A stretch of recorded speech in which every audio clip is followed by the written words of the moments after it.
ಎಲ್ರಿಗೂ ನಮಸ್ಕಾರ. Welcome back to my YouTube channel. ಯಾರೆಲ್ಲ ನನ್ನ ಚಾನಲ್ನ ಇನ್ನೂ ಸಬ್ಸ್ಕ್ರೈಬ್ ಮಾಡ್ಕೊಂಡಿಲ್ಲ, ಸಬ್ಸ್ಕ್ರೈಬ್ ಮಾಡ್ಕೊಳ್ಳಿ ಅಂತ ಹೇಳ್ತಾ ಇವತ್ತಿನ ವೀಡಿಯೋನ ಶುರು ಮಾಡ್ತಾ ಇದ್ದೀನಿ. ಇವತ್ತು ನಾನು ನಿಮಗೆ ಬೀಟ್ರೂಟ್ ಪುದೀನ ದೋಸೆ ಅಂದರೆ ನಾನು BP ದೋಸೆನ ಹೇಗೆ ಮಾಡ್ಕೊಳ್ಳೋದು ಅಂತೇಳಿ ಇವತ್ತಿನ ವೀಡಿಯೋದಲ್ಲಿ ತಿಳಿಸ್ಕೊಡ್ತಾ ಇದ್ದೀನಿ.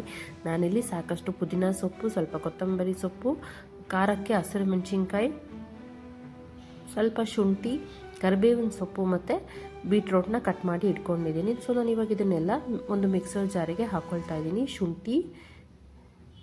ನಾನು ಶುಂಠಿನ ಸಿಪ್ಪೆ ತೆಗೆದು ಎಲ್ಲದನ್ನು ಕಟ್ ಮಾಡಿ ಇಟ್ಕೊಂಡಿದ್ದೀನಿ. ಮತ್ತು ಬೀಟ್ರೂಟ್ನು ಕೂಡ ನಾನು ಚೆನ್ನಾಗಿ ತೊಳೆದು ಅದರದ್ದು ಸಿಪ್ಪೆಯನ್ನು ತೆಗೆದು ನಾನು ಈ ರೀತಿ ಕಟ್ ಮಾಡಿ ಹಾಕ್ಕೊಳ್ತಾ ಇದ್ದೀನಿ.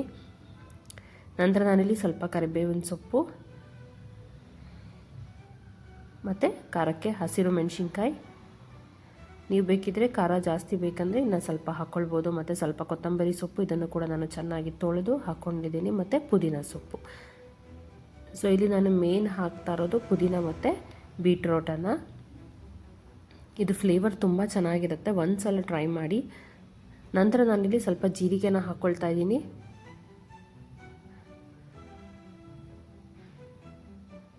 ಸೊ ಇದನ್ನೆಲ್ಲ ನಾನು ನುಣ್ಣಗೆ ಚೆನ್ನಾಗಿ ರುಬ್ಕೊಳ್ತಾ ಇದ್ದೀನಿ. ನೋಡಿ, ಈ ರೀತಿ ರುಬ್ಕೊಂಡಿದ್ದೀನಿ ನಾನು ಇದನ್ನು ಎಲ್ಲದನ್ನು.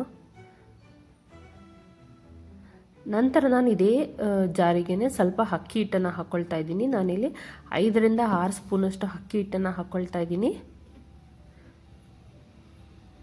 ನಿಮ್ಮ ಹತ್ರ ದೋಸೆ ಬ್ಯಾಟರ್ ಇದೆ ಅಂದರೆ ನೀವು ಇದನ್ನು ಅದಕ್ಕೆ ಮಿಕ್ಸ್ ಮಾಡ್ಕೊಳ್ಬೋದು. ಇಫ್ ಇನ್ ಕೇಸ್ ಅದಿಲ್ಲ ಅಂತಂದರೆ ನೀವು ಈ ರೀತಿ ಇನ್ಸ್ಟೆಂಟಾಗಿ ಕೂಡ ಮಾಡ್ಕೊಳ್ಬೋದು. ನಾನಿಲ್ಲಿ ಅಕ್ಕಿ ತರಿನ ಹಾಕ್ಕೊಳ್ತಾ ಇದ್ದೀನಿ, ಅಂದರೆ ಅಕ್ಕಿ ಹಿಟ್ಟನ್ನು ಹಾಕ್ಕೊಳ್ತಾ ಇದ್ದೀನಿ. ಹಾಗೆ ರಾಗಿ ಹಿಟ್ಟು ನಾನಿಲ್ಲಿ 6 ರಿಂದ 7 ಚಮಚದಷ್ಟು ಅಕ್ಕಿ ಹಿಟ್ಟು, 3 ರಿಂದ 4 ಚಮಚದಷ್ಟು ದೊಡ್ಡದ್ರಲ್ಲಿ ನಾನು ಇಲ್ಲಿ ದೊಡ್ಡ ಸ್ಪೂನಲ್ಲಿ ನಾನಿಲ್ಲಿ ರಾಗಿ ಹಿಟ್ಟನ್ನು ಹಾಕ್ಕೊಳ್ತಾ ಇದ್ದೀನಿ. ಹಾಗೆ ರುಚಿಗೆ ತಕ್ಕಷ್ಟು ಉಪ್ಪನ್ನು ಕೂಡ ನಾನಿಲ್ಲಿ ಹಾಕ್ಕೊಳ್ತಾ ಇದ್ದೀನಿ.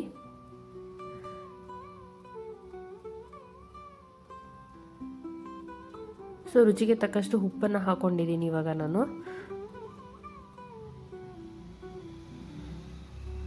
ಈ ದೋಸೆಯನ್ನು ನೀವು ಹಾಗೆ ಕೂಡ ತಿನ್ಬೋದು, ಯಾವುದೇ ಸೈಡ್ ಡಿಶ್ ಇಲ್ಲದೆ, ಯಾಕೆಂದರೆ ಇದರಲ್ಲಿ ನಾವು ಎಲ್ಲ ರೀತಿ ಮಸಾಲೆ ಹಾಕ್ಕೊಂಡಿರ್ತೀವಿ. ನಂತರ ನಾನಿಲ್ಲಿ ನೀರನ್ನು ಹಾಕ್ಕೊಳ್ತಾ ಇದ್ದೀನಿ. ಇದು ನಮಗೆ ದೋಸೆ ಕನ್ಸಿಸ್ಟೆನ್ಸಿನಲ್ಲಿ ಬೇಕಾಗಿರೋದ್ರಿಂದ ಎಷ್ಟು ನೀರು ಬೇಕು ಅಷ್ಟು ನೀರನ್ನು ಹಾಕಿ ನಾವು ಚೆನ್ನಾಗಿ ರುಬ್ಕೊಳ್ಬೇಕು. ನೋಡಿ, ಇಲ್ಲಿ ನಾನು ಈ ರೀತಿ ರುಬ್ಕೊಂಡಿದ್ದೇನೆ. ಇವಾಗ ನಾನು ಇದನ್ನು ಒಂದು ಪಾತ್ರೆಗೆ ಟ್ರಾನ್ಸ್ಫರ್ ಮಾಡ್ಕೊಳ್ತಾ ಇದ್ದೀನಿ. ನೋಡ್ಬೋದು ನೀವು ಎಷ್ಟು ಕಲರ್ಫುಲ್ಲಾಗಿ ಬಂದಿದೆ ಅಂತೇಳಿ, ತುಂಬ ಚೆನ್ನಾಗಿರೋದು ಇದು ಟೇಸ್ಟ್ ಕೂಡ. ಸೊ ಇವಾಗ ಇದು ಬ್ಯಾಟರ್ ಸ್ವಲ್ಪ ರೆಡಿ ಆಗಿದೆ. ನಾನು ಇವಾಗ ಇದೇ ಮಿಕ್ಸರ್ ಜಾರಿಗೆ ಸ್ವಲ್ಪ ಗೋಧಿ ಹಿಟ್ಟನ್ನು ಹಾಕ್ಕೊಳ್ತಾ ಇದ್ದೀನಿ. ನಾನಿಲ್ಲಿ 3 ರಿಂದ 4 ಚಮಚದಷ್ಟು ಗೋಧಿ ಹಿಟ್ಟನ್ನು ಹಾಕ್ಕೊಳ್ತಾ ಇದ್ದೀನಿ. ಬೇಕಿದ್ರೆ ನೀವು ಎಲ್ಲದನ್ನು ಒಟ್ಟಿಗೆ ಹಾಕೊಂಡು ಕೂಡ ರುಬ್ಕೊಳ್ಬೋದು.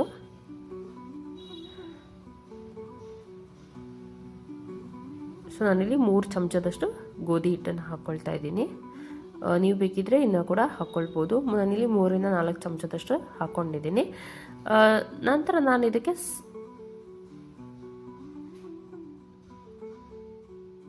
ನೋಡಿ ಇದನ್ನು ಹಾಕ್ಕೊಂಡಿದ್ದೀನಿ.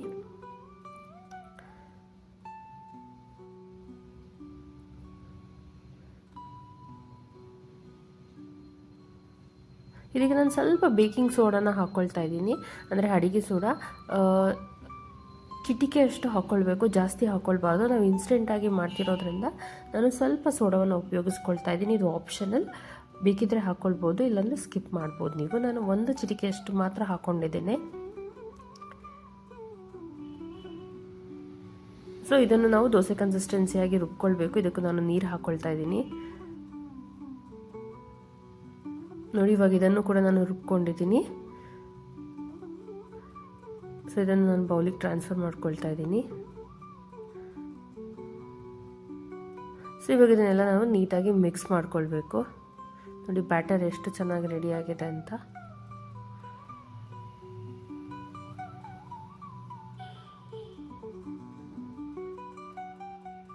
ಸೊ ಈ ಬ್ಯಾಟರ್ನ ನಾವು ಒಂದು ಅರ್ಧ ಗಂಟೆಗಳ ಕಾಲ ಹಾಗೆ ಬಿಡಬೇಕು. ನೀಟಾಗಿ ಮಿಕ್ಸ್ ಮಾಡ್ಕೊಳ್ಬೇಕು. ಸೊ ಈಗ ಅದು ಅರ್ಧ ಗಂಟೆ ನಾನು ಬಿಟ್ಟಿದ್ದೆ. ಹಾಗೆಯೇ ನಾನು ಇವಾಗ ಒಂದು ತವನ ಬಿಸಿ ಮಾಡೋದಕ್ಕೆ ಇಟ್ಕೊಂಡಿದ್ದೀನಿ.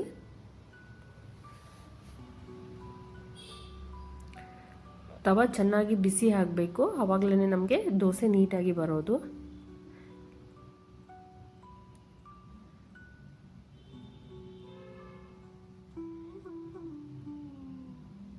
ನೋಡಿ ತವ ಚೆನ್ನಾಗಿ ಕಾದಿದೆ. ಇವಾಗ ನಾನು ದೋಸೆ ಹಾಕ್ತಾ ಇದ್ದೀನಿ. ನೋಡಿ ಬ್ಯಾಟರ್ ಕೂಡ ಅರ್ಧ ಗಂಟೆಯಿಂದ ಚೆನ್ನಾಗಿ ನೆಂದಿದೆ. ಇವಾಗ ನಾನು ಇದನ್ನು ಹಾಕ್ಕೊಳ್ತಾ ಇದ್ದೀನಿ.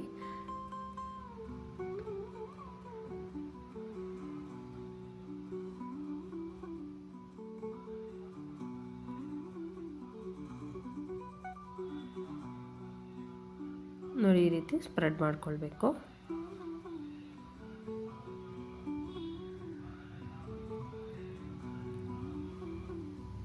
ಸೊ ಇದಕ್ಕೆ ನೀವು ತುಪ್ಪ ಅಥವಾ ಎಣ್ಣೆಯನ್ನು ಬಳಸ್ಬೋದು.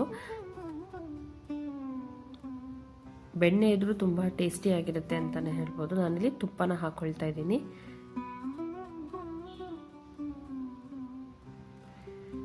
ಈ ರೀತಿ ಎಲ್ಲ ಕಡೆ ತುಪ್ಪದನ್ನು ಹಾಕ್ಕೋಬೇಕು. ನೀವು ಈ ರೀತಿ ದೋಸೆನ ಟ್ರೈ ಮಾಡಿದ್ದೀರಾ, ಹೇಗೆ ಬಂತು ಅಂತ ಹೇಳಿ ನನ್ನ ಕಮೆಂಟ್ ಸೆಕ್ಷನಲ್ಲಿ ತಿಳಿಸಿ. ಅಥವಾ ನೀವು ಯಾವ ಮೆಥಡಲ್ಲಿ ಮಾಡ್ತೀರಾ ಅಂತ ಕೂಡ ನನಗೆ ಹೇಳಿ. ಒಂದ್ಸಲ ಟ್ರೈ ಮಾಡಿ, ತುಂಬ ಇಷ್ಟ ಆಗುತ್ತೆ, ತುಂಬ ಟೇಸ್ಟಿಯಾಗಿರುತ್ತೆ ಮತ್ತು ಇನ್ಸ್ಟೆಂಟಲ್ಲೇ ರೆಡಿ ಆಗುತ್ತೆ ದೋಸೆ.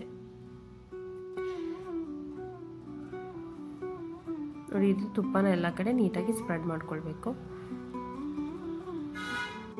ಸೊ ಇವಾಗ ಇದನ್ನು ಎರಡು ಬದಿನಲ್ಲಿ ಬೇಯಿಸ್ಕೊಂಡ್ರೆ ರುಚಿಯಾದ ಬೀಟ್ರೋಟ್ ಪುದೀನ ದೋಸೆ ರೆಡಿ ಆಗುತ್ತೆ. ಇದನ್ನು ನೀವು ಯಾವುದೇ ಸೈಡ್ ಡಿಶ್ ಇಲ್ಲದೆ ಹಾಗೆ ಕೂಡ ತಿನ್ಬೋದು, ಏಕೆಂದರೆ ಅಷ್ಟು ರುಚಿಯಾಗಿರುತ್ತೆ. ಸೊ ನೀವು ಒಂದ್ಸಲ ಟ್ರೈ ಮಾಡಿ, ಹೇಗೆ ಬಂತಂತ ಹೇಳಿ ನನಗೆ ಕಮೆಂಟ್ ಸೆಕ್ಷನಲ್ಲಿ ತಿಳಿಸಿ.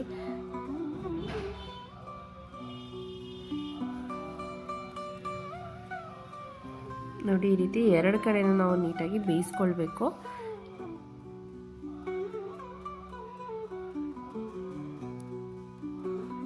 ಸೊ ಭಾಳ ರುಚಿಯಾದ ಇನ್ಸ್ಟೆಂಟ್ ಬೀಟ್ರೋಟ್ ಮತ್ತು ಪುದೀನ ದೋಸೆ. ಇದು ಒಂಥರ ಮಸಾಲ ದೋಸೆ ಅಂತಲೇ ಹೇಳ್ಬೋದು. ಎಲ್ಲ ಮಸಾಲೆಗಳನ್ನು ನಾವಿಲ್ಲಿ ಹಾಕ್ಕೊಂಡಿದ್ದೀವಿ. ತುಂಬ ಟೇಸ್ಟಿಯಾಗಿರುತ್ತೆ. ಯಾವುದೇ ಸೈಡ್ ಡಿಶ್ ಇಲ್ಲದೆ ಇನ್ಸ್ಟೆಂಟಾಗಿ ಮಾಡಿಕೊಂಡು ನಾವು ತಿನ್ಬೋದು. ಇದಾಗಿತ್ತು ಇವತ್ತಿನ ವಿಡಿಯೋ. ನನ್ನ ಚಾನಲ್ನ ಸಬ್ಸ್ಕ್ರೈಬ್ ಮಾಡ್ಕೊಳ್ಳಿ. Thank you.